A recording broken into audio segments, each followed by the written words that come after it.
Morning, सत श्री अकाल। एक बार फिर आप तमाम लोगों का स्वागत है क्राइम तक की कहानी के इस एपिसोड में। उम्मीद है पूरी फैमिली अच्छी होगी, अपना और अपनों का ख्याल रख रही होगी। साजिश, भूत प्रेत, रहस्य, बदला, करिश्मा या फिर कुछ और, ये सारे शब्द इस वक्त चूरू के एक गांव में चर्चा का विषय है। जयपुर से करीब 200 किलोमीटर दूर चूरू बहुत ही फेमस जगह है। वहां के एक घर में पिछले 1.5 महीने से कुछ अजीब सा हो रहा है और पिछले 15 दिनों से जो कुछ हुआ उसने तो चूरू के बाहर, पहले राजस्थान, फिर दिल्ली, फिर पूरे देश में आजकल एक चर्चा का विषय है। क्योंकि तस्वीरें ऐसी ऐसी सोशल मीडिया और मीडिया पर तैर रही हैं और खबरें ऐसी ऐसी आ रही हैं कि हर कोई हैरान है कि ऐसा कैसे हो सकता है। लेकिन जहां तक पुलिस, कानून और क्राइम रिपोर्टिंग की बात है तो हो सकता है आप इसको कुछ और माने। मेरा मानना है कि इसके पीछे कुछ बड़ी साजिश हो सकती है। वो आखिर में बताऊंगा क्यों और कैसे। पहले कहानी पर आते हैं। चूरू के पास एक गांव है सादुलपुर। इस सादुलपुर गांव में एक भूप सिंह नाम के एक शख्स अपने परिवार के साथ रहा करते हैं। भूप सिंह की उम्र यही करीब 35-36 साल है। परिवार में उनकी एक पत्नी है, पत्नी मेनका, जिनकी उम्र 29 साल है।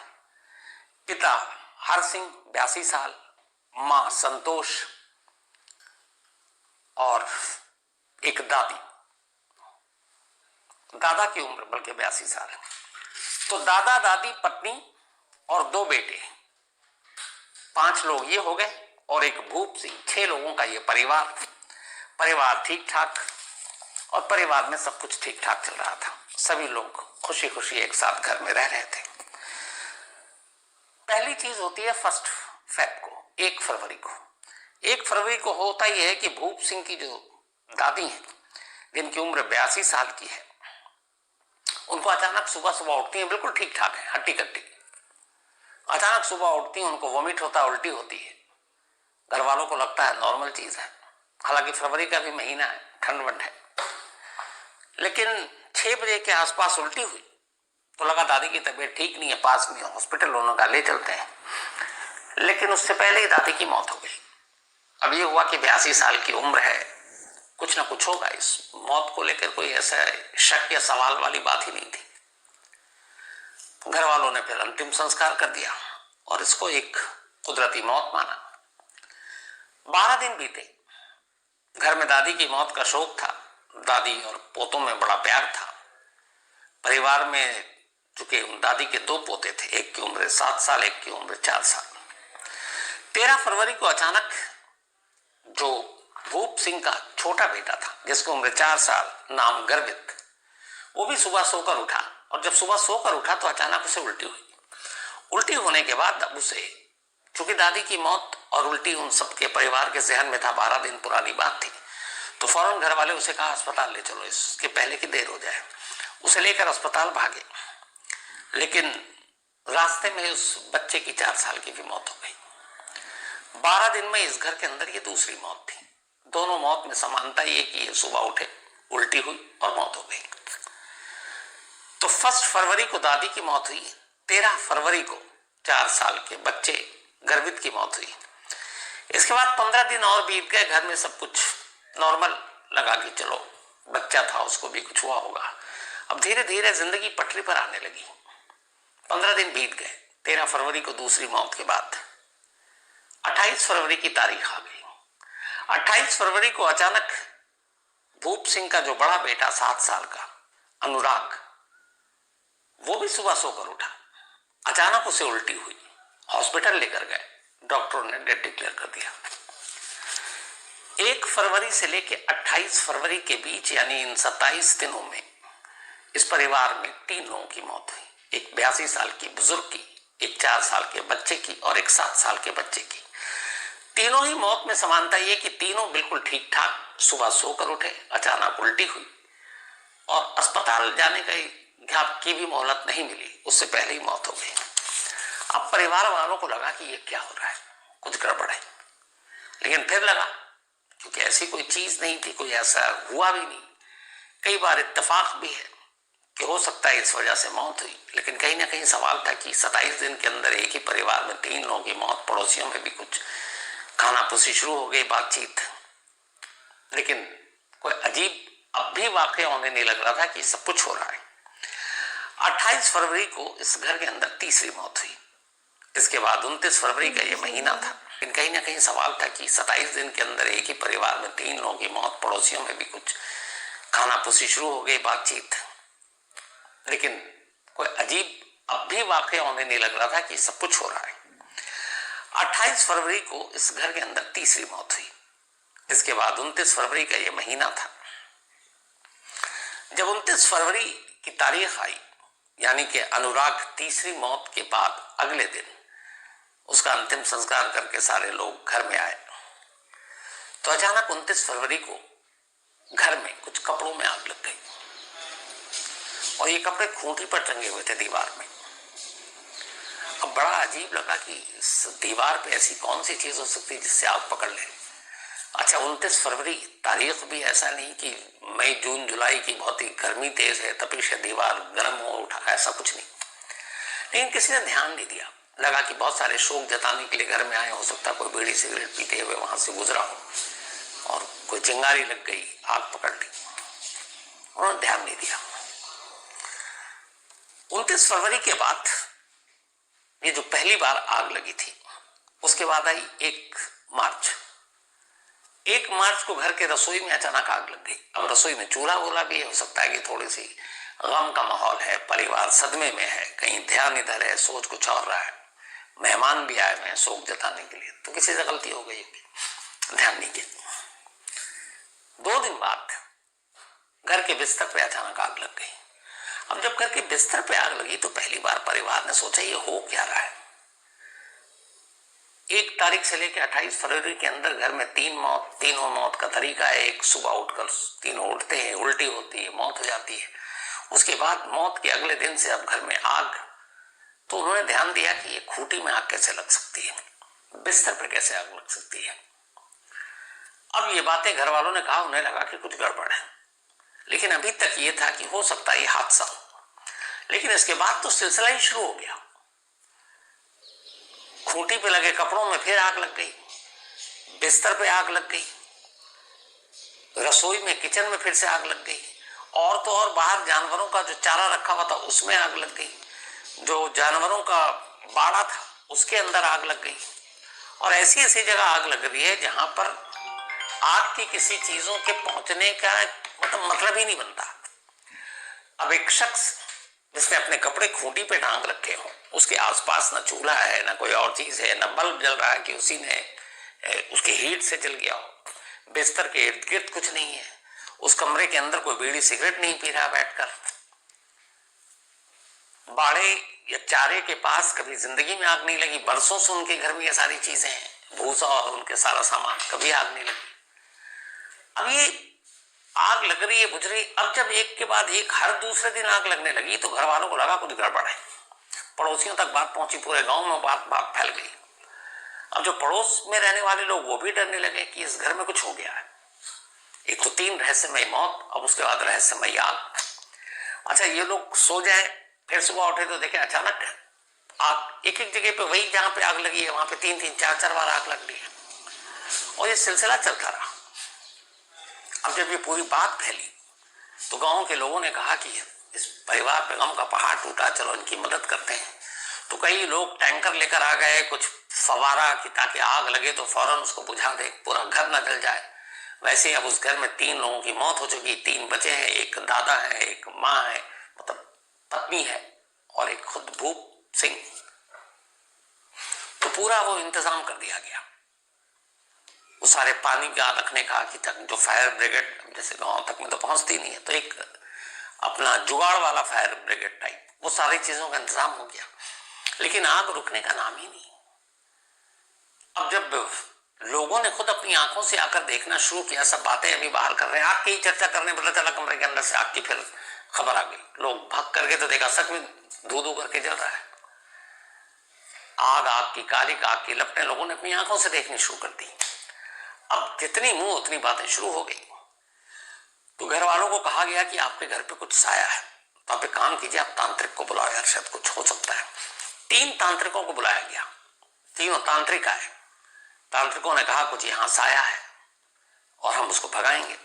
शाम को तांत्रिकों ने अपना तंत्र मंत्र शुरू किया, रात तक करते रहे। देर रात उनका अपना सारा जो कर्मकांड, तंत्र मंत्र, सारी चीजें बंद हुई। बंद होने के बाद जैसे ही वो बाहर निकले वैसे ही घर में फिर आग लग गई। अब जब ये हुआ तो तांत्रिक भी घबराया और घर वाले भी कि ये तो कुछ गड़बड़ है। अब उस रात तांत्रिक वही रहे। सुबह हो गई, अब लगा कि कुछ मामला गड़बड़ है, तो क्या करें। तो फिर घर वालों ने कहा कि अब पुलिस को अप्रोच करते हैं। इसके बाद अब पुलिस तक बात पहुंची। अब पुलिस के पास भी एक ऐसा केस, मतलब जिसको कैसे वो तफ्तीश करें। लेकिन मामला ये हुआ कि लोग, बहुत सारे विटनेस चश्मदीद। अब पुलिस की टीम आई और आकर यूं ही चली गई। बल्कि उन्होंने देखा तांत्रिक कुछ कह रहा तो वो तांत्रिक को भी उठाकर ले गए थाने कि चलो तुम अंधविश्वास फैला रहे हो। ले जाने के बाद घर में फिर आग लग गई। अब जब लगी तो लोगों ने कहा ये क्या हो रहा। इस दौरान में हुआ है कि फिर कि कोई शरारत कर सकता है, तो किसी ने सुझाव दिया आप एक काम करो, सीसीटीवी कैमरा लगा लो। और इस कैमरे को लगाने से ये होगा कि अगर कोई शरारत कर रहा है, आग लगा रहा है, तो कैमरे में कैप्चर हो जाएगा। आनन फानन में मरता क्या ना करता, भूप सिंह ने घर में सीसीटीवी कैमरे लगा लिए। अब कैमरा लगाया तो कैमरा घर के अंदर लगाया, घर के बाहर आग लग गई। अब घर के बाहर आग लग गई, कैमरा अंदर है, उसका जो एंगल था वो तो पकड़ नहीं रहा था। फिर भी हुआ कि अब चलो घर के अंदर भी लगेगी तो पकड़े जाएंगे। अब कैमरा लगाए हुए अभी 2 ही दिन हुए थे कि अचानक उस कैमरा के जो डीवीआर था जिसमें सारी रिकॉर्डिंग हो रही थी, उस डीवीआर में आग लग गई। अब आप सोचिए कि एक सबूत के तौर पर कैमरा लगाया गया कि इससे पता चले कि किसी की शरारत, बदमाशी हो, तो पता चला उस कैमरे का जो डीवीआर जिसमें सारे सबूत थे, रिकॉर्डिंग थे, उसी ने आग पकड़ लिया। और उस डीवीआर के आसपास कुछ भी ऐसा नहीं था ज्वलनशील पदार्थ जिससे उस डीवीआर में आग लग सकती थी, लेकिन उसमें भी आग लग गई। अब जब ये हुआ तो पूरा घर घबरा गया। उन्होंने फिर पुलिस की मदद ली। पुलिस वाले आए, तांत्रिक को पकड़ कर ले गए कि तुम अंधविश्वास फैला रहे हो, यहाँ कुछ ऐसा नहीं है। अब उसके बाद पुलिस ने कुछ किया नहीं, इधर आग पे आग लगती जा रही है।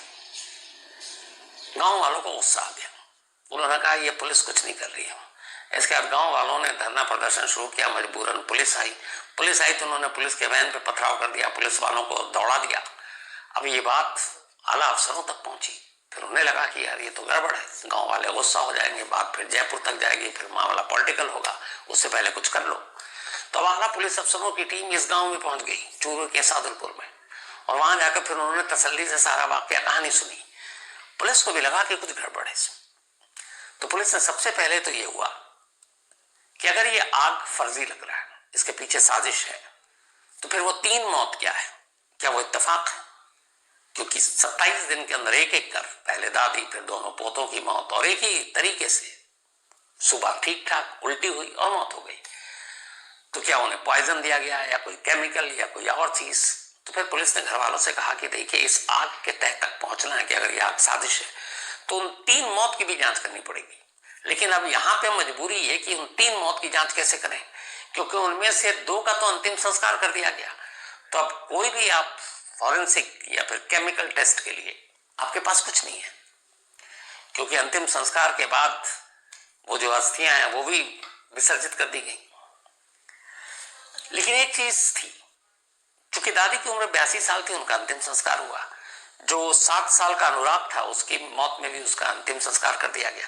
लेकिन गर्वित की उम्र सिर्फ 4 साल थी। आज भी बहुत सारे गांव में अपनी परंपरा है कि जो बच्चे होते हैं, छोटे होते हैं, अगर उनकी मौत हो जाए तो उसको अंतिम संस्कार करने की बजाय उसे दफना देते हैं। तो इत्तेफाक से गर्वित को दफना दिया गया था। तो पुलिस की टीम ने फिर परिवार से इजाजत लिया कि देखिए अगर इसकी सच्चाई तक पहुंचना है तो जरूरी है कि हमें उस कब्र से उसकी लाश को बाहर निकालकर और उसकी इन्वेस्टिगेशन करानी होगी, उसका पोस्टमार्टम कराना होगा, ताकि मौत की वजह पता चल सके कि उसकी मौत हुई क्या, कैसे, क्या पॉइजन दिया गया किसी केमिकल की वजह से या कोई और चीज थी। तो अगर उससे हम किसी नतीजे पर पहुंचे तो बाकी दोनों मौत को भी हम खोल सकते हैं, टटोल सकते हैं और उसका सच सामने रख सकते हैं।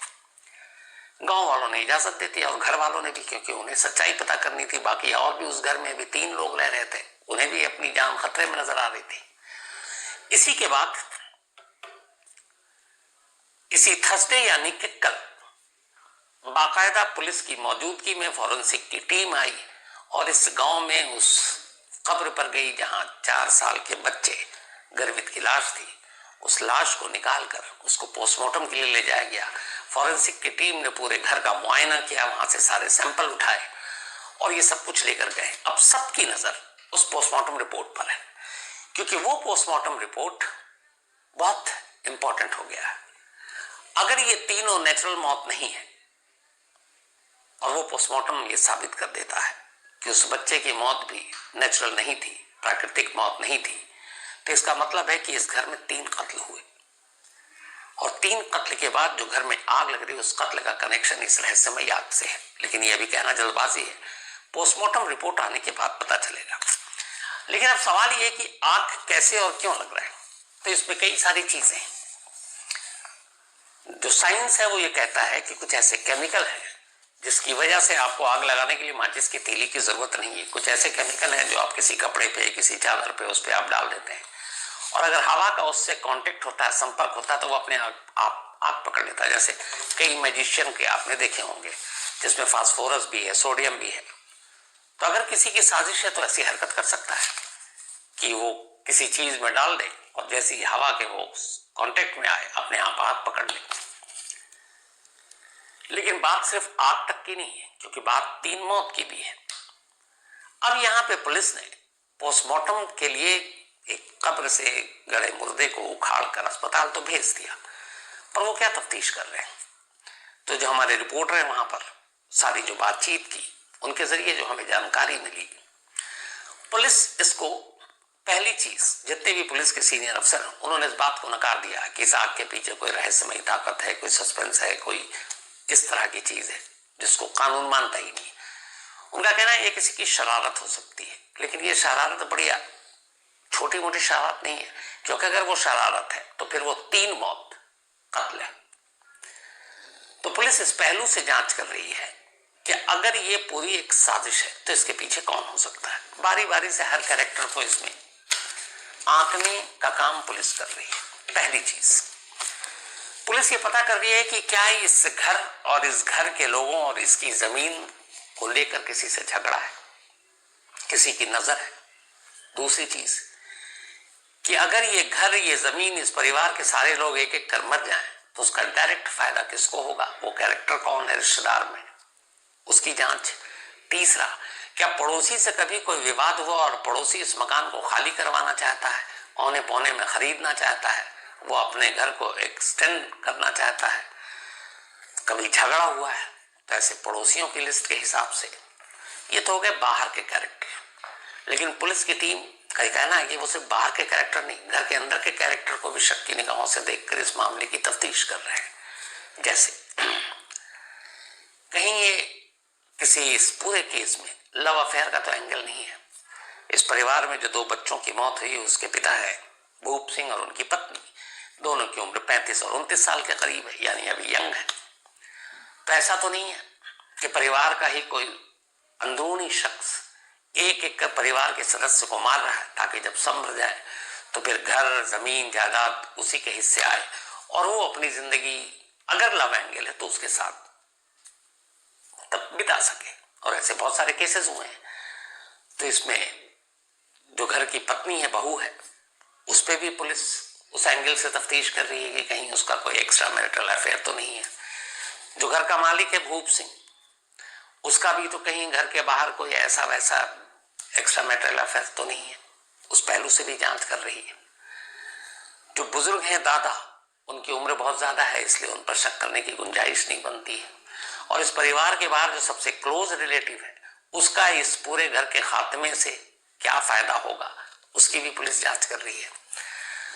तो पहलू तो बहुत है और शक के घेरे में भी बहुत है। और कानून भी कहता है कि जब तक केस सुलझे नहीं हर एक पे शक करो, बल्कि मैं तो कहता हूं शक पे भी शक करो। तो अब वही तफ्तीश चल रही है। लेकिन जैसे ही ये पोस्टमार्टम रिपोर्ट आएगा, इस कहानी का खुलासा हो जाएगा। अगर उस पोस्टमार्टम रिपोर्ट में उस बच्चे की मौत नेचुरल है, कोई ऐसी चीज नहीं हुई है, तो फिर ये सवाल खड़ा होगा कि अगर तीनों मौत नेचुरल है तो आखिरी मौत के ठीक 24 घंटे बाद इस घर में आग लगने का यह सिलसिला कैसे शुरू हुआ, और 1 मार्च से लेकर आज 15 मार्च से लेकर कल तक की मैं आपको बात बता रहा हूँ। कल भी एक बार आग लगी, तो 14 दिनों से लगातार इस घर के अलग अलग, घर के बेडरूम, रसोई, घर के पीछे, बाड़ा, चारा, खूंटी, हर जगह ये आग कैसे लग रही है, जबकि वहां कैमरा भी है, लोग भी हैं, जो जुगाड़ू आग बुझाने के साधन है उसका इंतजाम करके बैठे हुए हैं, गांव को चारों तरफ से उस घर के इर्द गिर्द बैठे हुए हैं, और फिर भी आग लग जा रही है। तो इसीलिए हर तरफ इस बात पे चर्चा हो रही है। लेकिन मेरा मानना है कि ये पोस्टमार्टम रिपोर्ट बड़ा अहम है। इस पोस्टमार्टम रिपोर्ट के साथ मुझे लगता है कि ये केस खुल जाएगा। हालांकि चूरू पुलिस के लिए भी एक केस एक चुनौती है, और मुझे लगता है कि चूरू पुलिस के जितने भी सीनियर अफसर हैं, पुलिस वाले उस एरिया के हैं, शायद उनकी जिंदगी का यह सबसे अलग और अनोखा केस होगा। तो देखिए, इस 3 मौत और इस रहस्यमय आग का कोई कनेक्शन निकलता है या फिर इत्तेफाक है। मौत को तो मैं इत्तेफाक मान सकता हूं, लेकिन इस आग को नहीं। हालांकि जो वहां के लोकल लोग हैं उनका ये भी कहना है कि इस गांव में जमीन के नीचे कुछ ऐसे गैस है, और उस गैस की वजह से बहुत सारी स्मेल आती है। तो एक पहलू ये भी है कि शायद उस स्मेल की वजह से वोमिटिंग हो और फिर उसकी वजह से मौत हुई हो। लेकिन फिर यहाँ दूसरा सवाल है कि गैस तो बरसों से है, तो फिर बरसों से इस गांव में कभी कोई ऐसी चीज क्यों नहीं हुई, अब अचानक क्यों? और उसके बाद बरसों से गैस, अगर उससे आग लग सकती है तो बरसों से ये गांव, ये घर, ये तमाम लोग हैं, तो बरसों पहले ये आग क्यों नहीं लगी? इन 3 मौत के बाद ही ये सिलसिला क्यों शुरू हुआ? सवाल बहुत है। मुझे लगता है जवाब के लिए हमें सिर्फ पोस्टमार्टम रिपोर्ट का और फॉरेंसिक रिपोर्ट का इंतजार करना पड़ेगा। फॉरेंसिक रिपोर्ट भी इस केस में बहुत अहम है। जहां जहां आग लगी वहां कोई ऐसे केमिकल जैसे फास्फोरस, सोडियम या और भी कोई चीज, उसके कोई अंश पाए गए, मिले, तो फास्फोरस और सोडियम के अलावा बाकी जो केमिकल है, फॉरेंसिक की रिपोर्ट और पोस्टमार्टम रिपोर्ट मुझे लगता है इस केस को खोल कर रख देगा। और जैसे ही इसमें अपडेट आएगा मैं आपको जरूर बताऊंगा। कई लोगों ने पिछले 3-4 दिनों से, माफी भी चाहता हूं, इस कहानी की कह रहे थे कि इसको डिटेल में सुनाइए, बट फिर भूल जाता था, बहुत सारी चीजें चल रही थी। लेकिन आज देखा फिर बहुत सारे मेल आए, तो मुझे लगा कि सुनानी चाहिए, और इसलिए अपने रिपोर्टर को कल से इस पे लगा रखा था। और फिर ये सारी जानकारी जो आई, तो ये पूरी कहानी है। मेरी अपनी राय ये है, मुझे लगता है कि इसके पीछे ये कोई साजिश और सिर्फ साजिश ही हो सकती है, और कुछ नहीं होगा। तो कहानी में आज इतना ही।